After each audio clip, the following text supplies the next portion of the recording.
Hello, everyone, and welcome to Devils United. This is the preview for Manchester United versus Manchester City.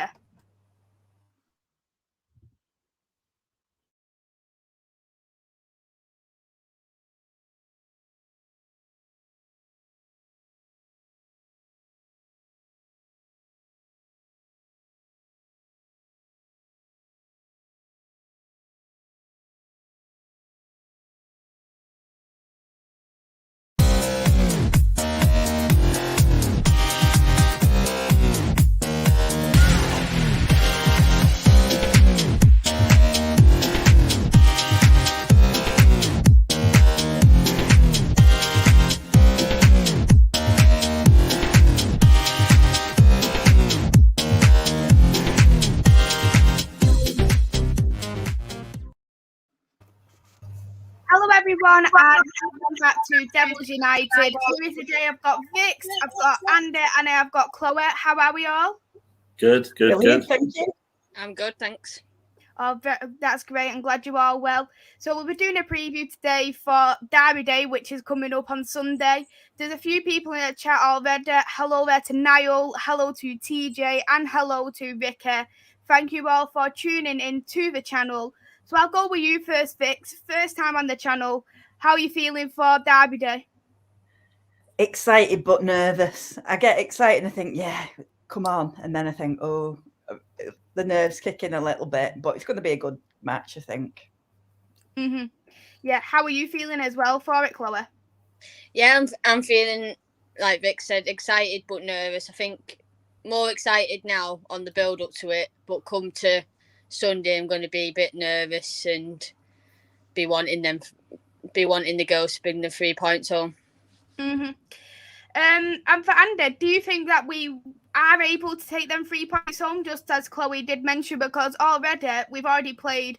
This is going to be the third time against Manchester City this season. So we've already played the league, and we managed to get 1 point. We got the 3 points from the Conti Cup. Do you think that's going to be the same again? Do you think now we've got them 3 points already, we can get that 3 points again? Well, as I say, I was going to say, just to follow what Vix and Chloe were saying, I'm pretty chilled about playing mid-table teams personally. So, which is what they are. If you look at the result table, they're currently 6th. No, I mean, to be honest, yeah, I maybe I've got a lot of other things going on in a minute, but maybe when I get closer to the match, I'll be thinking. But yeah, I mean, 2-2, as you say, first time we played them this year against 10 players when.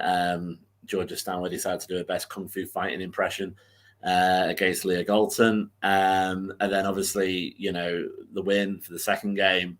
So I am hopeful that we will keep our unbeaten run going, but you never know. Hopefully we can. I will say, though, the only thing that does worry me is when you have teams that do play quite close together. We've obviously got City, then the international break, then City again.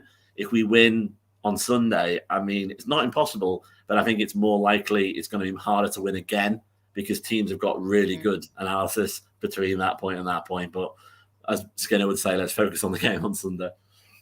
Yeah, definitely 100%. Looking at the Derby Day in itself, Manchester City, I've not done that well this season so far. It's literally a blessing when you do look at it compared to the men's football, because you just wish for your rival teams to do awful. But for you, Vix, how do you think Manchester City has done this season? Why do you think there has been a downfall for Manchester City? They've had a lot of injuries, haven't they? But I do think Gareth Taylor has made some really wacky decisions.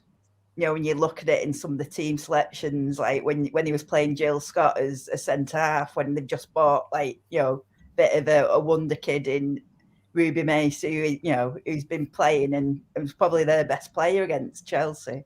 But I think it's hard to put your finger on it, because when you look at the games that they were playing, they were making a lot of chances, but just getting undone at the back. But they've got all the players back now, so they're a bit different to play against now. Yeah, definitely. I think especially the first 2 times there has been them advantages there because now they've got players back such as Lucy Bronze, who people consider one of the best fullbacks there in the league. So it is going to be very difficult. But when you do look at the team in itself, Chloe, our team and the Manchester City's team, there isn't really that much between us both. I'd probably say we've got the better midfield. We've got a much better defence this season as well. Yeah, 100%. I think we have. Especially like you say, in the first 2 games we played against them, I think we did have the best defence out of both teams. And yeah, Lucy Bronze is back, but they got Steph Horton back, but have lost her again. So they're still trying to find. You make it felt like she was like just wandering around. And they just sort of went, "Oh shit, where's she gone?" But then, obviously, I think our midfield has improved with the addition of Borisa and Jackie back. So hopefully we can prove to us, to our fans and to their fans, that we've got the better midfield than they have. DJ definitely made some good points here. Manchester City have been playing well the past 2 months, but so have we. With Manchester City playing well, Andy, do you think it is going to be definitely a much harder game compared to the other 2 games? I mean, yeah. I mean, obviously, joking aside, it is at their stadium. It's going to be a sellout for them. Whether or not it ends up being a sellout on the day will be an interesting question. Whether it's a WSL sellout or an actual sellout that involves counting, we'll find out, obviously, on the day. Obviously, we're going to bring an atmosphere, as best as City have tried to reduce the amount of United fans possible, thereby giving us a tiny little slither of an away end. But I think it very much depends on if we get the Skinner ball that involves starting fast and shocking people, and suddenly bang 1-0, or whether or not we get this sort of like dancing around, kind of like nervy. Let's try and keep hold of them, and then we might make a silly mistake and go 1-0 down, and then it's anybody's game. I'm hoping for the former. Maybe Skinner hopefully might like those little wooden blocks he keeps winning, which is manager of the month. He might want a few more for his kid to play with or something. So it might focus his mind on the game. But I think if we start well, and obviously another thing that I really want from the game is I want a run goal, irrespective of the fact I want to win. I just think if it goes any longer, it's going to become a bit of a thing in ahead of, well, will I score? Just like what happened with Sam Kerr when she first came to WSL. I'll stay with you, Andy, as well. What do you think about Gareth Taylor's style of play? Do you think he's just going to keep it the same, or do you think that he's just same old predictable Gareth Taylor? I mean, to be honest, I mean, obviously, I'm not going to hold much candles up to him. I mean, he's sort of my second favorite person behind Emma Hayes, but it's one of those where I just can't see what the X factor is. What does he bring as a coach? I mean, at the end of the day, we've discussed that the team it's a mid-table team, but it currently, if you look at the squad, it isn't a mid-table squad. So you could argue that it doesn't take much brain power to make them do okay, and I think that's kind of what Gareth Taylor has been doing. He's been doing just enough with some quite big names. Obviously, former Ballon d'Or winner Lucy Bronze, Ellen White is perennial for England, Ellie Roebuck, who worryingly might end up being number 1 again for England just because she plays for City. There's some big, Bunny Shaw, there's some big pieces there where you pretty much can't get it wrong. I think someone like Skinner shows, currently anyway, his ability because he's built from a very low base and he's added a lot of value to existing players. He's made players that were a lot better rather than just off the shelf sort of, improvements like with Bunny Shaw. And I think they've just signed a Norwegian, quite expensive Norwegian player as well. Again, not rocket science to make her play well. What's more impressive from a coaching perspective is to get, like what's happened, get Borisa firing, get Mannion doing the tack, the sort of engine room stuff. There's a few more people in the chat I want to say hello to. Hello to Edda, hello to Vincent, and hello there to Ravi and Kai. Thank you as well for tuning in. Ravi does have a good question here. Whose attack is stronger or weaker out of both teams? I'll go with you, Vix, with this question of who you think is the stronger team for attack.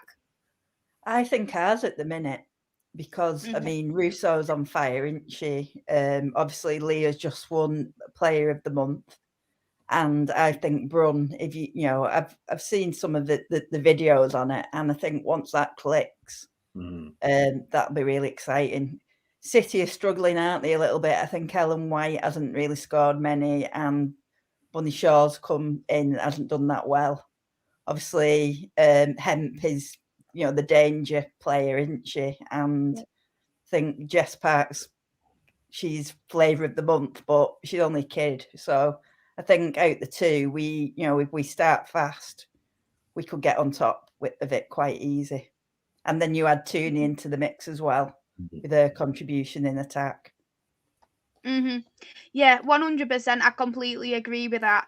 And just as TJ has said here as well, Mary Earps has been playing extremely well, and she could be also a contender there for Manchester United Player of the Season. The way she does play, and that second save what she did make later on in the Arsenal game, I actually was like, this is like a David De Gea save right here. David De Gea in his prime all over again. It was absolutely brilliant. But to Kai's question, yeah, Mary Earps is definitely a top goalkeeper. She's absolutely brilliant. I probably would consider her as one of the best in the league, if you agree with that, Chloe. Yeah, 100%. I think at the minute she is playing as one of the best in the league, and I think if she can keep doing what she's doing, she's going to be number one in the league, and also she is going to be like the fighting for that number one jersey in the Euros and in England. Yeah, 100%. I agree there. Hello there to Andrew. Thank you for tuning in. Niall has a question. Do you think it was missed chances from the last game versus Arsenal, which ended up being a draw despite Arsenal going down to 10 men? What do you think about that, Andy? I think, firstly, it's always an awkward one, isn't it? It's 10 players. There was actually no men on the pitch that day. But yeah, I get what you mean. I get what Niall means. There is definitely a issue when you go down to 10 players because it happens so rarely in the women's game. You basically have to kill somebody to get a red card in the WSL.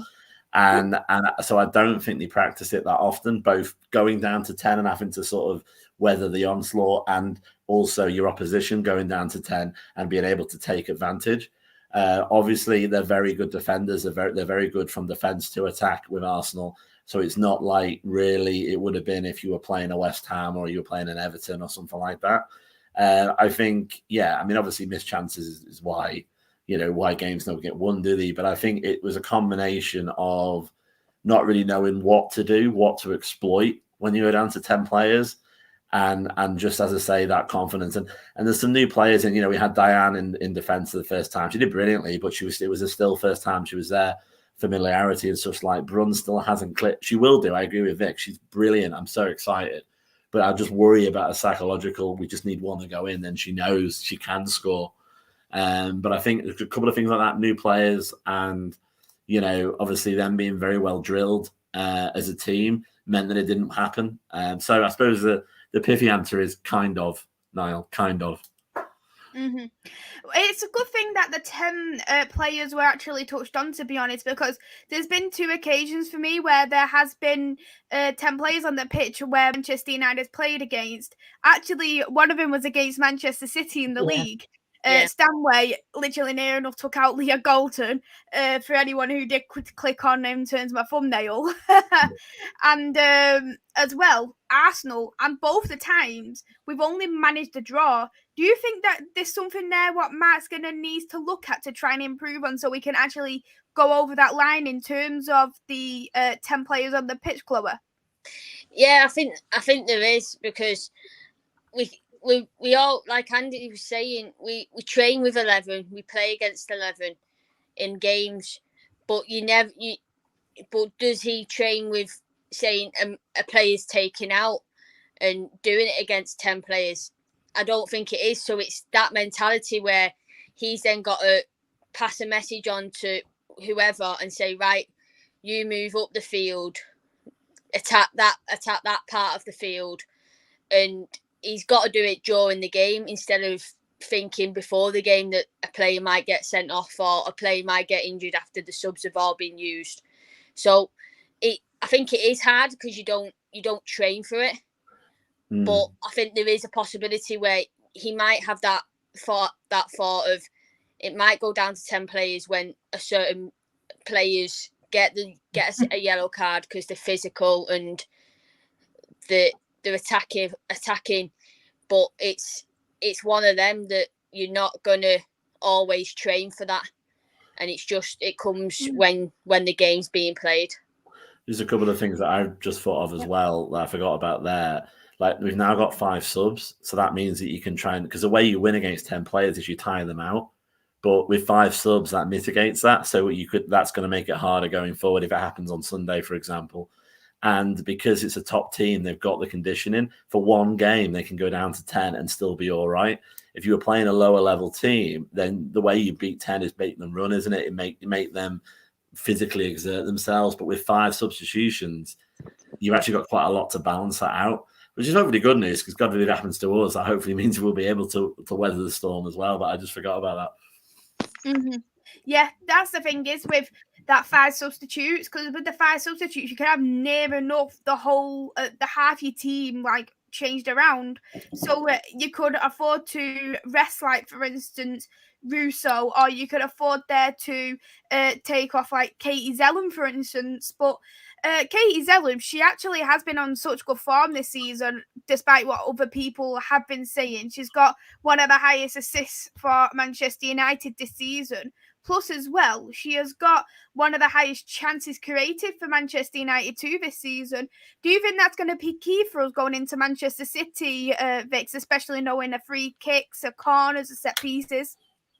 I mean, the thing is now, Sina Brun's 5'10", and obviously Russo's about 5'8". So for me, you've got that height in the box. I think Diane Caldwell's about 5'9" as well. I always get laughed at because of this thing I have for tall players. No, I love it.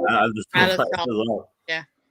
But that is where probably people have criticised her quite heavily, because she lost that knack with the free kicks and set pieces. So that is really valuable in a game which will be physical, and there'll be lots of fouls probably in good positions.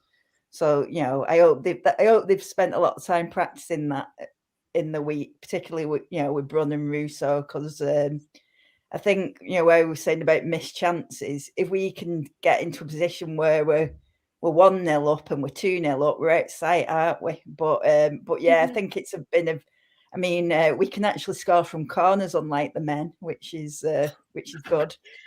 Top of the league for that. 6 goals from corners, I think it is. Yes, overall 6 corners, and that has actually been the most any other team has scored so far in the league. So that also puts an advantage there to Manchester United, 100%. A few more people is in the chat. Hello to I Like Coffee, hello to Reese, and hello to Jamie. Thank you as well for tuning in. Ravi's got a question here. Are Man United and City missing any key players for the game? We actually didn't see any pictures of Mannion from training today, so could she be a possible person who could be missing out on this squad, Chloe?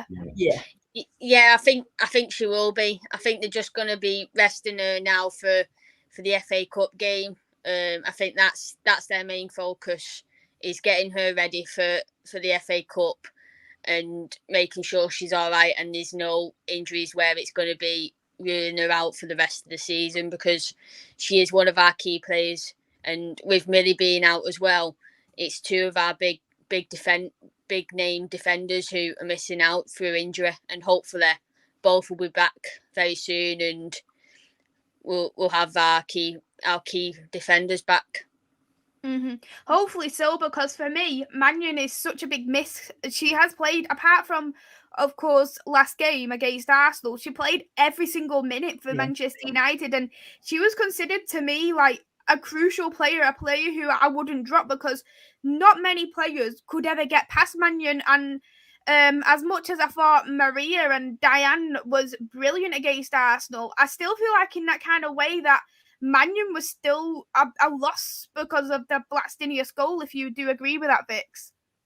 Yeah, I mean, you had a completely new defence, didn't you? Like when we had Mannion and Millie together, it was a good partnership. And I think Diane's positioning is obviously really good, but she's not quick.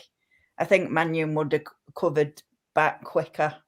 And, what I always find with Mannion, when you're watching the matches live, you can hear her sort of, giving people instructions. And I think that communication was lacking in that instance. I mean, it was a brilliant pass, but we were too high up. And when you're down to 10, like we were, you needed her or someone to go, right, this is what we do now. This is what they'll try and do. But yeah, I think they said she had fluid on her knee. So unless they're pulling a fast one and hiding her out the training picks, which I don't think they're doing, I don't think we'll see her Sunday.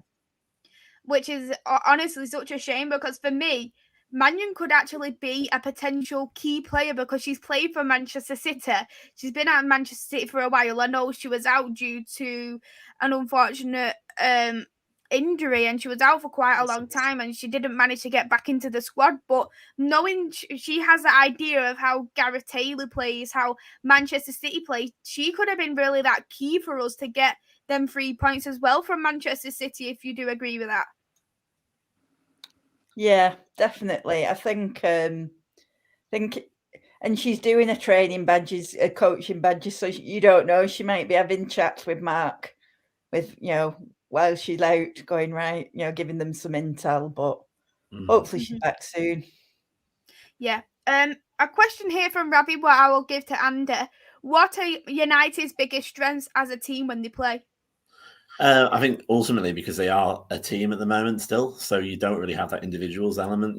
Whatever team Mark puts on the pitch, irrespective of a couple of alterations we'd normally like to do, particularly around midfield, they do gel, and they do you don't really have any kind of, like when Lauren James played with us last season, any hogging of the ball or any kind of like what could be deemed as selfish play.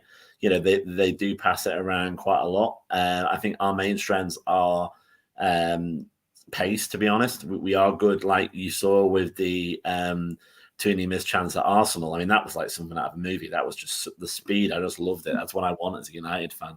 Watching people running down the wings and just literally making, let's be honest, some of these older players at City are a bit older than most teams, get a bit knackered a little bit and think, right, what are they going to do kind of thing. And so speed and being an attacking force, I think, is a big strength. And also as well, I think, to give Katie her credit, she is starting to do a few more captaincy things, like argue with the ref, be in the ref's ear, not immediately walk back 10 yards when the ref gives something against United, like every other captain does.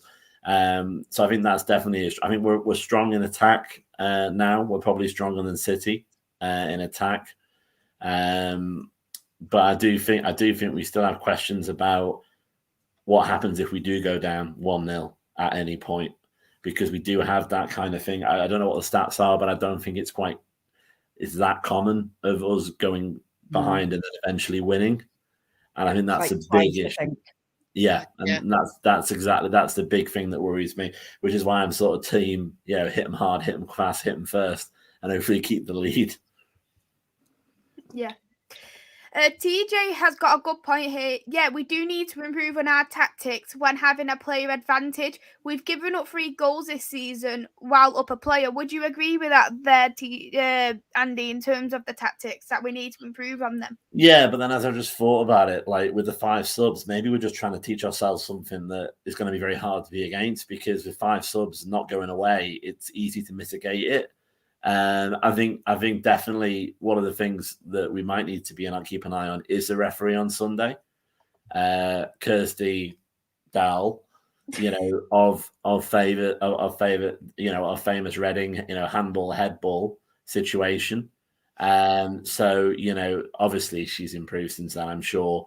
But it's one of those where, especially in an away environment with a bit of niggle that I think is going to happen, we need to really not, if we can, try and avoid the 50-50, because it might go against us with a poorer ref. But then we play in the WSL, every ref's poor, so we should get used to it, really. Yeah, 100%. Hello there to Milo. Thank you for tuning in. No, I'm not a full YouTuber as of yet. Maybe, hopefully, one day in the future, I may potentially be. TJ said, Millie, out. Is there any update in terms of Stanny there, Vix? She had an operation, didn't she, the other day, Yeah. which I was surprised at because she was actually injured against Villa, wasn't she, at the end of December. So I would imagine Mark will give us some sort of update on that. I mean, that took us all by surprise, but depending on what it is with a knee, you could be talking a couple of months, couldn't you, really, I think? Yeah, it can be quite a while that she could be out for. And to you, Chloe, do you think, especially for this second half of the season, do you think that potentially she could be a miss to this Manchester United team? Yeah, I think she could, because she was that impact sub where she'd come on and impact the game, and she was a leader. She was a person who did the set pieces alongside Keita, and she'll know how to play like against certain teams with being in the league for so long. So I think she's going to be a big miss for us. But we've got the resources for them to fit in place of where Stanny would play, and hopefully she'll be fit for that call up for the Euros. Fingers crossed. Mm-hmm. I can see Jamie did ask a question. I'm not going to put it on the screen just because it isn't the time or the place. I don't exactly want to talk about my opinions on that particular matter on the channel. But Risa said, I hope Russo ruins the snake and scores a hat trick. I think we both know, all three of us know who the snake is there on the pitch. And I think a lot of the fans might be unhappy to go, boo. Yeah. Booing is abused, apparently. Yeah. They'll probably signs up. No Do you think booing that they allowed. might have some signs up before the game saying, no singing, please? No, I think City are going to make it awkward for us. You know what we bring as a fan base, so I think there are going to be a little bit of getting people in and out of the stadium, making it as awkward as they can about us standing, persistent standing, and that kind of thing. But you know, it's an away get match. We understand that it's going to happen, and yeah, I'm going to boo. I'll be honest. Mm-hmm. Vincent has a question. I will be going to the game. I think all of us are going to the game apart from you, Chloe. Yeah. Unfortunately, I'm working that game, so I'll be watching it on my phone and catching it up after work. It's such a shame, isn't it? Really, because it's such a crap game to miss, isn't it? Knowing it's a derby day too. But whilst I do stay with you, Chloe, what key player do you think is going to be for Manchester United to try and get these 3 points? Do you think it might be these new signings of Brun and Diane, or do you think it might be even an impactful sub maybe of Fuso, for instance? I think it's going to be a mixture depending on what starting 11 he goes with, because we don't know fully who he's going to start, because is he going to go out all attacking, or is he going to go out with a balance of Russo, Brun, Tuna, and then have Jackie on the bench and have Fuso on the bench, and hopefully have Boarisa starting? Because I think if Boarisa starts, that's going to be a big impact. I think she'll be a key player if she starts alongside Zellum and Tooney, and I think Galton will start as well, because she's another one that's a key player for us, in my opinion. Yeah, Galton has been absolutely brilliant, especially in that January. Both her, Matt Skinner winning another league award, obviously Manager of the Month for Matt Skinner, Player of the Month for Leah Galton. For you, Vix, do you think that is just going to be more confidence for the team, more confidence for Leah Galton as well? Yeah, I think particularly for Leah, because she's a confidence player, the difference in the body language from November time, say, is so different. She's just got that glow about her. And I think for Mark, I mean, it was a tricky start. And we were all thinking, oh God, is this right here? But he's turned it around. He's not just got the team to adapt to his style, he's adapted to what he's got, which is, a bunch of really Yeah. talented players. So I think when you win awards and it's all positive, it's bound to be nicer in training, isn't it? Because they're starting to get a bit of recognition for all the hard work that they're putting in. Exactly. And I'll stay with you here, Vix, as well. Reese has said, United's ability with and without the ball is another strength, difficult to dispossess the United team, especially when moving at pace. Would you agree with that? Yeah, I mean, we are moving the ball a lot quicker. And I think even without the ball now, we're pressing a lot better. It was hilarious on Saturday because the Arsenal defenders couldn't beat the press. You just kept passing it around the back. So I think the fact that we've got this energy and work rate with and without the ball makes us much harder to play against now.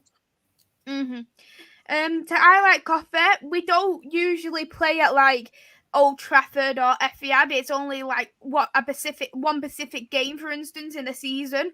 Like Manchester United are actually playing at Old Trafford in March, and that is against Everton. So that'll be a really good game to go to. It's only like one or twice a season that we actually do manage to play at Old Trafford. But apart from that, we do play at Leigh Sport Village, and that's up in Wigan, so it's actually quite far away considering. Most of them actually do use the academy stadiums, like Manchester City's, they use their academy stadium for their matches, and the usual attendance, probably around 1,000, 2,000 people. If that would that be roughly around the same amount, 1,000, 2,000, Chloe? Yeah, that's roughly what it would be at the academy. Because normally with big games, they'll open both sides. And I think they've opened nearly all the sides, if I'm right. All of it now. All of it all now. The sides. All open. So it's hopefully it is a sellout, and so hopefully they've got the maximum there, and it can be a big attendance for not in a big ground like it was at the Etihad when we played them as well. Mm-hmm. Yeah, definitely. Hello there to Zoe and hello there to Charlie. Thank you both for tuning in. There has been another point here by Reese. He did say Bo Reese and Zellum will be effective in the midfield. I do hope to see United just press City into submission. Talking about the midfield, we'll go one by one of who we think is our strongest midfield because we've got a range of different midfield options there on the pitch. So I'll start with you, Chloe, first of who you think is our strongest midfield to go to Man City. Are we picking the pairs, or are we picking all four? Pick all four. So we'll do all four. Do all four. I think it'll be Galton on the wing with Borisa, Zellum, and Tuna as well. Mm-hmm. What about you, Vix? Well, for me, I kind of want to do it like a 3 in midfield. So Lad, Jackie, and Borisa. Mm-hmm. Yeah, I know you do really like Jackie, don't you, as well? For me, I think that midfield is one which is pretty, has a lot of control in the game. I know, like, you're missing the set pieces from Zellum, but I think it's very press resistant and, some real, that goal against Chelsea, I know we lost, but it was beautiful. Jackie's back heel and Borisa banging it in. I'd love to see a bit more of that, as our mate Natalie would say, the real cheese midfield. Oh God, yeah. I won't start on that analogy. Well, I for one actually call the Manchester United team. I've referred it to a bit like a burger. So say like the buns are the defense, the other bun is the attack, but then the middle bit is actually the midfield because that is the most important bit. That is the thing what gives the flavour around the pitch, what it keeps the squad going. Because you could have, like, for instance, a very good defense, a very good attack, but if your midfield is getting exploited every single game, the game isn't going to tick. The team isn't going to tick. So that's why I always use that burger analysis, because they say like the pate is the most important bit of a burger, just like the midfield is the most important bit for any team, in a matter of fact. So for me, in terms of my midfield, I would have Lad Zellum. I'd also have Bo Risa and Tooney there as well, because I do think Bo Risa, she does bring that different kind of creative midfield, what we don't really see with any other midfield we do have at Manchester United. And knowing that she has been able to actually get into the first team, as well as Hayley Ladd now, where all of us was thinking, wow, why are we not playing him? Why are we not playing him? Why are we stuck on the bench? Why are we not playing a CDM? We've got Katie Zellum being used as CDM. She's not a CDM. I prefer her more of an 8, more of a box-to-box midfielder, but she's been used as a 6. But that gives, with Hayley Ladd being played, gives Zellum a lot more freedom there to try and work around narrow places, allowing her to take them free kicks a lot better too, and her corners. And I do think it does bring out the best in other players too, so they don't have to track back of Bo Risa and also Ella Toon too. What about you, Andy? Who do you think is our strongest midfield? Well, I'll do what I think and what I think is actually going to happen, because there are two separate things. I think with City being a physical team, I mean, we have to be as physical as we can in midfield, and our most physical midfield would be Bo Risa, Ladd, I'd include Galton for 2 reasons, because she can be physical, but also because she's going to trigger Stanway a bit. So that I think would be good. You need to get into her head a little bit. And I'd also have Tooney as well as like an attacking midfielder, sort of linked with the forwards. What I thought obviously that doesn't include Zellum. So what will actually happen will probably be Zellum and Ladd, because I don't think he's done Zellum and Bo Risa that often, even though I think they could work. So it'll be Zellum and Ladd with Galton and Tooney. I don't know why he started to move Jackie as an impact player, because obviously so far she's not scored, and I think that's getting in their head. There's a few times where there's like a clear header and she's looked to pass, or she's looked to sort of, pass it back. So again, it's that belief. But I think you need experience and you need physicality. I think the issue with Zellum is, she's not that physical. Earlier in the year, she actually pulled out of a lot of tackles, and we need our most physical team we can against City. Mm-hmm. Reese has made a point here. I stopped watching the women's game for a while because I got more invested in the unders and also the men's team, but he's absolutely glad watching the quality of the women's team, and he's glad that Skinner actually speaks sense when it comes to interviews now, and he's not bored anymore. I know that was a problem for you, Andy, as well, about Skinner's interviews. And by the way, Reese, Andrew's put in the comments that he's missing you on streams. But yeah, I remember that you wasn't happy, was you, really, with some of the things in the interviews, like after the interviews, in particular after the 1-1 draws, if I'm right, Andy? Yeah. I mean, to be honest, I think his heart's in the right place, and he showed his intelligence now on the football pitch. But when he first started talking about energy, red wave, hippy dippy, zone 14, the wind, the rain, locust plays the frogs or whatever, I wasn't really that impressed. I think he probably just gets a bit excited, and he forgets that we're actually listening to what he says. I'm proud of the guy that he's gone down from like 10-minute interviews to 4.5 before games. So he's working hard at it. But no, just to pick up that one there as well. Look at the questions there as well. Yeah, the new blockchain sponsor, as you say, is sponsoring the women's team, which is good. I'm glad that I'm glad that obviously they get the benefit of that. I'm not too sure about having like female specific sponsors. Like for a while, Liverpool used to have Avon on their women's shirts, but Standard Chartered on their men's. I'm not too sure about that. I think if you do it one way, you need to have it the other as well. But that was also good to see today as well. Mm-hmm. Hello there to my dad. Thank you for coming in, and Anachu, thank you as well for coming in. No more Beauty and the Beast references from Mark. I forgot about that. Yeah. I didn't follow women's football at the time, but I think from what people have told me, Laura Bassett was quite a stern, almost like a female version of Roy Keane. So I can imagine he sort of like went home and sort of said, "Oh yeah, I got interviewed today, babe," and she'll just be like, Yeah, I know. I saw it. For God's sake, what the hell did you say that for? And maybe that's why he's starting to get in the game a bit more. For you, Vix, what do you think Matt Skinner has actually like developed into his role? Do you think he's a lot more comfortable? Because I remember a lot of people had doubts, didn't they? Especially after that Everton game, to think, is Matt Skinner letting himself into something way too big for his job role? Because he's managed Birmingham, he's managed Orlando, so coming into Manchester United, it's so different. But do you think he's really developed now into this role and knows the meaning of winning games at Manchester United?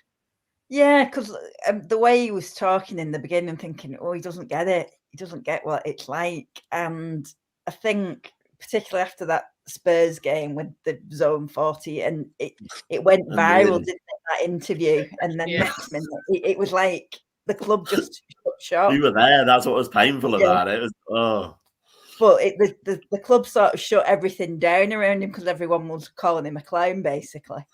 But I think he's gone away and had a look at it, and whether someone sat down with him. I mean, you don't even know whether someone like John Murta might have sat down with him and said, "Look," because you'd think a director of football might just give him a word to say, "This is not how we do it at Manchester United." I bet some of the girls like Mary Earps, I would imagine, would say, "It's not the one, that Mark," because it seemed like now sometimes you can see him thinking about what he's going to say a bit more, to try and tell the United fans what we want to hear a little bit. But I think after the Leicester game in the Conti Cup, which, was awful, I think they got their heads together and there must have been some honest conversations, because after that we've looked totally different. So you've got to give him his due in that he's not just been stubborn and carried on what he was doing. Between the players and the coaching staff, who said, look, we need to improve. So fair play to him. He's turned it around. Reese has got a question here for us all. Would you drop Zellum versus City, considering the physicality factor? Love Katie Zellum, but just because of the physical side, or use her differently and just play the ball from more deeper positions? What do you think about that, Chloe? Yeah, I think I would. I think because, like it said, City are more physical, especially in midfield. And I think if we dropped Zellum and played Jackie with Hayley Ladd or with Boavisa, I think our physicality will be a lot stronger. And yeah, the set pieces that Katie does do, Boavisa can do, Tooney can do, Leah can do, and we've still got them players that can do them set pieces. So I think maybe, yeah, I think if we are to change a player in midfield, I think Zellum would probably be my choice of changing as well. Yeah, definitely. And I think the only reason why Katie Zellum wouldn't be dropped in particular would probably be more to the point that it is the captain's armband situation, because maybe she didn't have that captain's armband. I'd agree with this for every single team, no matter if it's the men's, women, the unders. It's always that captain's armband for me, and I think it will just create a lot of conversation, as in to say, Matt Skinner, why are you dropping Katie Zellum? She is your captain and you're dropping the captain. What's going on here? Is there something going on behind the closed doors? And we all know what Manchester United is like in terms of social media. You can see literally, at least in every single paper, you see even a small article about Manchester United. So we always know that Manchester United in itself as a club, it does attract a lot of attention. So I think if we did drop Katie Zellum, it would cause a lot of media attraction, and I think it could cause some potential issues there to question Matt Skinner and question Katie Zellum. If you do agree with that, Vix? Yeah, I mean, to be honest, last season she was out the team for quite a while in the first half of the season. She had COVID and then she didn't come back till probably January time, really. And Amy Turner was captain. But I do think now it does seem like the media are more interested in things, particularly now Sky are involved. But for me, if you make that tactical change, based on the opposition, I don't ever think that's a bad thing to do. I mean, we've seen, haven't we, with the men's team when Ronaldo's been on the bench or Bruno, and sometimes it's just you do think that sometimes these things work, and it works that they come on as an impact player. Yeah. But it's Man United. You can't win whatever you do. Thank you there as well to Amonde. Thank you for tuning in. My dad has got a question of who everybody's player of the season is so far. So we'll go one by one, and we'll start with you, Vix, of who your player of the season is. Oh, God. I still think Tooney. Just, she got a lot of stick for Saturday, but 5 goals and 6 assists, is it? I think. Yeah. Pretty, just exceptional. What about you, Chloe? Who's your player of the season so far? My player of the season's Mannion so far. She's been our rock at the back, really. She's been one of our strongest players throughout the season, and it was unfortunate that she got that injury against Arsenal because, I think, like we said earlier on, I think it's the only game she's missed for United, and I think if we did have her in the back, I think we may or we could have won that game. So yeah, for me, it's Mannion. And what about you, Ander? Yeah, I know I should really do something different, but Tooney, I think just to build on what Vix has said, she's never been a poor player, but she's gone from, on the periphery of England last season to a superstar now and a first person on the team sheet for us. She's grown as a person with her interviews and the way she's, got that more confidence and more poise. And she's grown as a player and become a real threat, a real speed threat. If you were going to maybe pick somebody else just to give a bit of a variety, I probably would say Russo as well. She had a big injury last season. This season again, there's been a lot of times where she scored for us, and normally we're in the hole at that point, and it's almost like she's sort of going, "Oh God, I've got to do it myself again," and then just boom, kind of like kicked on, and that's what you need in relation to your impact players. It doesn't have to be off the bench. It can be someone that can just sort of look around and go, "This isn't working out. What's going on here? Give me the ball." And then, and that's what I've seen Russo do. And, and if we can get both of them, like they are firing, together, they're young, they're both roughly the same age. They're in the same generation. We have a chance to really build an attacking force, which should be great for any United fan. I will say my player of the season. I'll go completely different with you as well. So I love how you can pick so many different players there for player of the season. But for me, I want to give a big shout out to Mary Earps, to be honest, because I feel like with Mary Earps, it's the save she's made, the way she has been in terms of a goalkeeping, a distribution. I do look at it and I do think that she is definitely one of the best goalkeepers there in the league. She's improved so much, managing to get into first number one in that goalkeeping position, and she's been an undroppable player for me in the league for Manchester United. It's good how Matt Skinner has been able to adjust playing Sophie Bagley there in the cups, but I think Mary Earps, the way she has been playing, she is one of them players where you just can't drop her at this moment in time, and she has kept us in a lot of the games with the amount of saves she has made for us so far this season. Because I do look at even the Arsenal game where we lost 2-0. If we didn't have Mary Earps in goal, could that have been a bit more of a bad game where perhaps we could have conceded a third goal or a fourth goal? And I think knowing that her stopping is amazing as well as her distribution, she has kept us in so many games for me. So we'll wrap it up here now.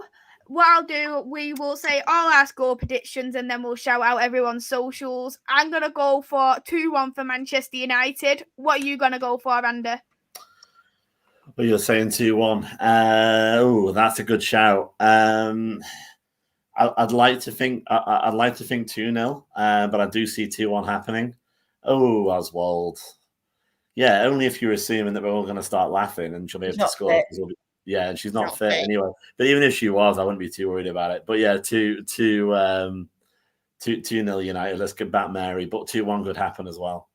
Thank you as well for tuning in there to the channel there, Oswald. Thank you very much. Chloe, what do you think the score is going to be? Your prediction? I'm gonna say 3-1 United for my prediction. And what about you, Vix? I have a feeling it's going to be 1-1. Oh. Sorry. Who scores first? Who scores first? Yeah. What? Who scores first in the 1-1 then? I have a feeling that they might. No, we'd score first. I just have a feeling all the big games seem to be a 1-1. Yeah. Just a feeling. Hopefully, it's a jinx in the right way. Yeah, I was about to say that's Vic's first and last appearance. No. No, hopefully not. Hopefully as well, it won't be over for Manchester United if Chloe Kelly does play, and Steph Horton is supposed to be still out from what I was reading. There's a few predictions there. Reese has gone 5-1 for Manchester United. My dad has gone for 3-1 for United. Nyla's gone for 3-0. Kaya's gone 3-1 United. Vincent also going for 3-0 there for Manchester United as well. I just want to shout out everyone. Thank you there for coming onto the channel. Thank you, Vix, Andy, Chloe. First time there on the channel for Vix too. Yeah. So thank you very, very much. Andrew's gone for 2-0 for United, and Oswald has gone for 3-2 for Manchester United as well. I like him now. Exactly. I was thinking, oh, are you a Man City fan saying that about Chloe Kelly? But at least you're backing us, so that's all that matters. We'll shout out everyone's socials first. Where can we find you, Vix? At Victoria License on Twitter. And Chloe, where can we find you? At Chloe Riley 14 on Twitter.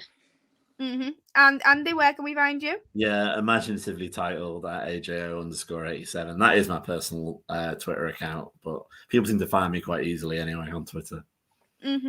Brilliant. Thank you all for coming on. Everyone who's watching, please hit the like and subscribe button. I am on the road to 600 subscribers. I will be next live tomorrow. I will be doing a quiz. It will be David and Manchester. It was a Newcastle fan, actually. I don't know why I said Manchester City, but he is a Newcastle fan, so I've already got the questions prepped. That is going to be at 8:30. But until then, I will see you all soon. Goodbye for now.